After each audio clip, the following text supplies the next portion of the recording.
You're doing everything the fitness influencers half your age are telling you to do. Lift heavy and push hard and do these workouts. And you're more exhausted than ever. And meanwhile, you may notice that you're not getting stronger, but rather you're fighting these aches and pains and you're wondering, what are you doing wrong? And here's the thing. I've been working with women in menopause for years, and I see this pattern over and over again. You're following advice that wasn't designed for our changing midlife hormones, and it's actually working against you.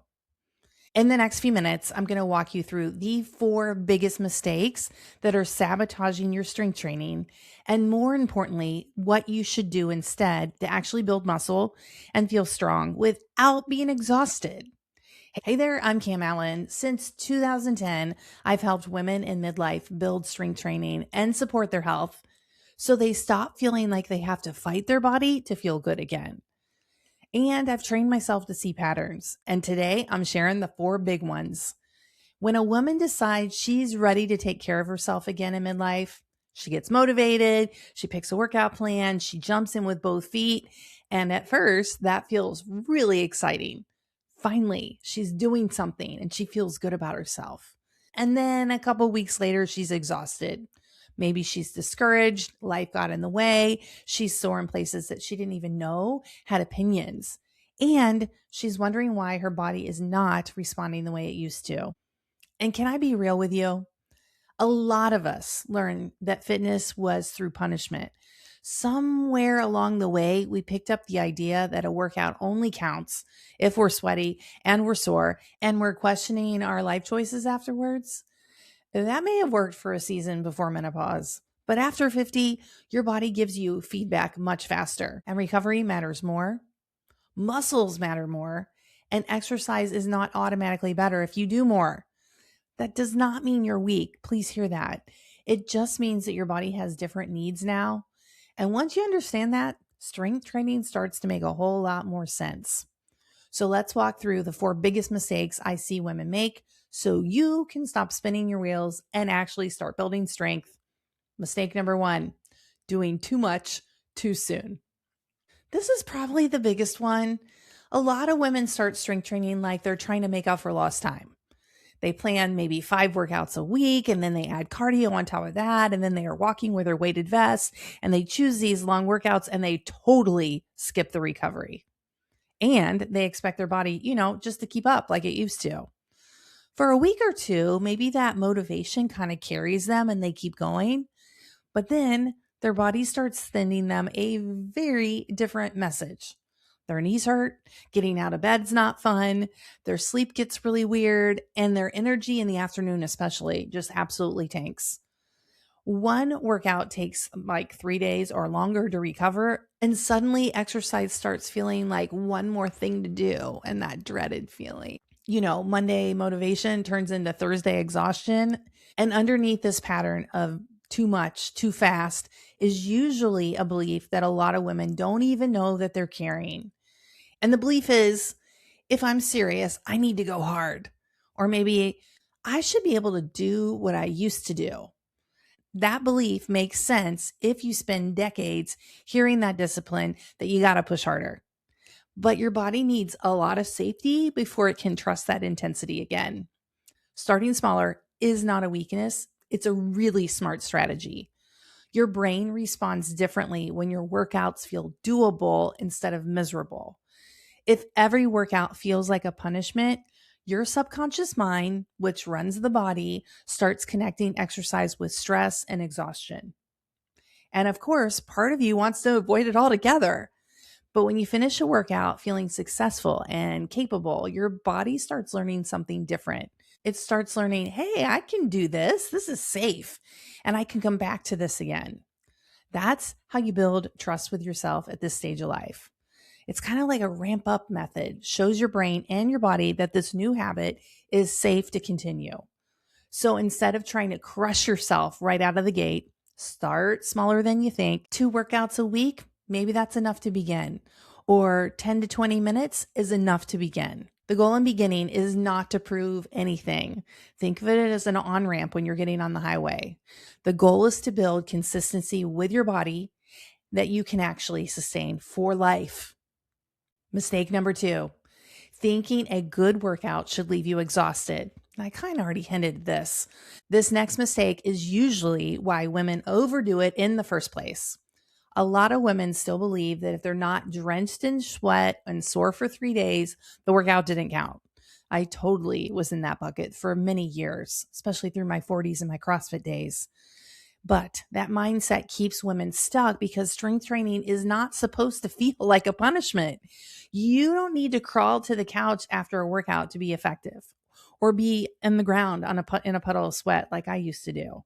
In fact, after 50, consistently pushing your body into that exhausting stage can work against you. I've seen it over and over, especially when stress is already high because we have midlife stuff. Your sleep is off, your hormones are changing, your recovery is slower than it used to be.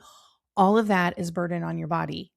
Your body actually builds strength during the recovery process. And that part really matters. And I don't think we were taught that. Challenge is still important. Your muscles should work when you are doing your workout. You should feel the effort, and those last few reps should ask something of you. They should feel challenging. But exhausted does not automatically mean healthy.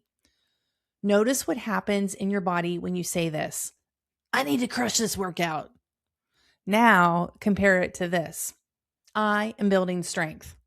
Does it land differently in your body? Your nervous system is always listening to your tone that you use with yourself. Listens to the words and it listens to the tone. And you may notice your body responds better when the movement feels supportive instead of threatening and some kind of punishment. That's one of the biggest identity shifts in midlife fitness. So stop using exercise to punish your body and start using it to support the woman, you, that's living inside. Mistake number 3, being inconsistent because the plan actually doesn't fit your real life. When workouts are constantly leaving you wiped out, something very predictable happens. You just stop doing them. Not because you're lazy, not because you don't care about your health or your muscles. The plan just simply does not fit your actual life. And this is where we get stuck sometimes. We create a workout routine that looks great on paper, and an hour a day, 6 days a week, perfect meal prep, no missed workouts. It's exhausting even telling you that story. But then real life walks in wearing some muddy shoes, maybe bad sleep, you got work stress, maybe your family needs you, maybe there's travel, low energy days, all of those things. An overfull calendar is the worst. And because all of that full workout doesn't happen, well, then nothing happens. A lot of women are still carrying the belief that if they can't do the whole thing that they planned, it doesn't count. But your brain really likes doable. Even a completed workout gives your brain a little bit more evidence that you are someone that follows through, even when your life is full and your calendar needs a break. And that's why I love shorter strength workouts so much for women in midlife, including myself. When something feels realistic, you're more likely to repeat it. And you need to know that 10 minutes totally counts.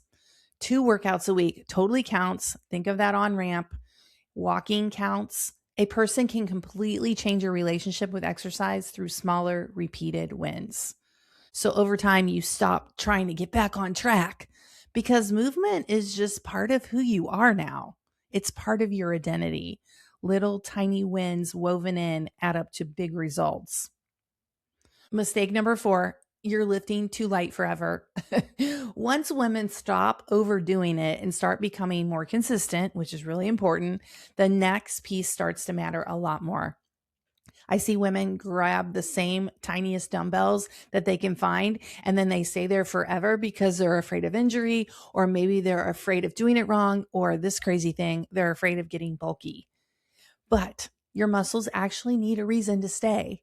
And lifting a heavy for you weight gives your muscles the signal and your bones, hey, you're important and I want you to stick around. That's the whole point of strength training. Now, when I say heavy, I'm not talking about lifting like a bodybuilder or trying to max out every single workout. I mean heavy for you. And heavy for you means the last few reps feel challenging while your form is still solid. Now your form may get a little wiggly because you're, challenging yourself, but you should feel focused and engaged on those last few reps. Like you have to pay attention to your body, which is another reason why I only do demo style workouts, because everyone moves at a different rate and needs different amount of rest. And also, who needs comparison, right? There's no need for that. When you start paying attention, that's when strength starts getting built. And no, lifting weights a couple times a week is not going to accidentally turn you into a bodybuilder. It can help you feel stronger and like more confident and more supported in your everyday life, but you're not going to become a bodybuilder. You may be stronger than you're giving yourself credit for. Confidence starts getting built one successful rep at a time. So if you take nothing else from this video, let it be this. Strength training after 50 does not need to feel extreme to be effective. You can start where you are. You can challenge yourself appropriately according to your life. You can recover well and keep showing up in a way that feels good for your real life.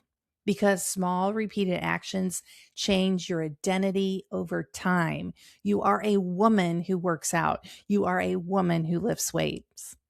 This is not about trying to get your old body back. We're done with that. In menopause, we are this brand new body. And so now it's about supporting the body that is carrying you through this amazing season of life. Now, if you're sitting there thinking, okay, but actually, how do I start lifting weights safely after 50? Go ahead and watch this next video. I break down a way to begin that feels really simple, because that's what I love doing, and realistic, because I'm a real human, and sustainable for midlife women. So if you click right here, I'll walk you through it. Hit subscribe so you never ever miss an episode, and I'll see you next time.